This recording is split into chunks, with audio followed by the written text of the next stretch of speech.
এখন আমি এসেছি একটা লন্ড্রিতে, দেখতেছেন উপরে বয়লার রাখা আছে। এই বয়লারটা চলছে না। এই বয়লারটার সমস্যাটা হলো এই যে বার্নারটা দেখতেছেন, এটা হলো রিয়েলো বার্নার। এই বার্নারটা এখন চলছে না। তো প্রথমে চালু করে দেখানোর চেষ্টা করবো যে এটা কি করতেছে। এখন আমি এখন চালু করতেছি। চালু করে খুব ভালোভাবে দেখার চেষ্টা করবেন। এখানে একটা আওয়াজ আসতেছে, এই যে ফ্যানটা মোটরটা এটা ঘুরতেছে না, ভিতরে কোনো কিছু করতেছে না, শুধু আওয়াজ করতেছে। তো এখন বয়লারের সমস্যাটা হলো বার্নার চলছে না, বার্নারে আওয়াজ করতেছে। এই কি সমস্যা সেটাই আপনারা দেখবেন। আমি এক এক করে মোটামুটি কমপ্লিট বার্নারটা এখন খুলবো। ভিডিওটি শেষ পর্যন্ত দেখবেন, তা না হলে বুঝতে পারবেন না এটা কি সমস্যা, কিভাবে কি হয়েছে। বার্নারটা আমি এখন ফাট বাই ফাট খোলার শুরু করেছি। তো রিয়েলো বার্নার কিভাবে খুলতে হয় সেটাই এই ভিডিওতে দেখতে পাবেন। রিয়েলো বার্নারের নজেল কিভাবে চেঞ্জ করতে হয় সেটাও এই ভিডিওতে দেখতে পাবেন। আমি এখন সাইড কভারটা খুলে নিলাম এবং কন্ট্রোল বক্স যেটা অটোমেটিক সেটা আমি খুলে নিয়েছি, এবং কন্ট্রোল বক্সের যে কেসটা আছে এটা আমি খুলে নিয়েছি। কেননা আমাকে এই মোটরটা খুলতে হবে। তো ডিজেল পাম্প যেটা আছে সেটা আমি খুলে আলাদা করে ফেলেছি।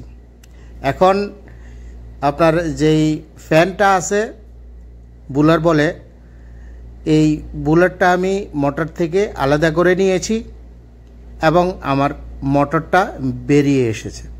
এখন আমার কাজ সেটা হলো যে এই মোটরটা খোলা। মোটরটা খুলে এটার যে বেয়ারিংগুলো ছিল আমি এই বেয়ারিংগুলো চেঞ্জ করেছি। এখন দেখতেছেন পুরোটাই মোটামুটি খোলা। তো মোটামুটি এখন এটা চলতেছে, কিন্তু সমস্যা আছে। এখন আমি আবার খুলেছি, এটা হলো নজেল সাইডটা। এই নজেল সাইডটা নজেল খোলার জন্য আমি এই সাইডটা আবার খুলেছি। ভিডিওটি অবশ্যই শেয়ার করে অন্য ভাইদেরকে দেখার সুযোগ করে দিবেন। আপনারা চাইলে টিকটক থেকে কপি লিঙ্কও করতে পারেন, যে কোনো ভাইদের কাছে যে কোনো কারো কাছে আপনারা পাঠাইতে পারেন, কপি লিঙ্ক করে দিবেন যাতে করে ভিডিওটা অন্যদের কাছে পৌঁছতে পারে। ভিডিও যদি না চলে তাহলে আমি ভিডিও দিতে পারি না, কারণ ভিডিও লোকজন যদি না দেখে আমি ভিডিও দিয়ে কি করব।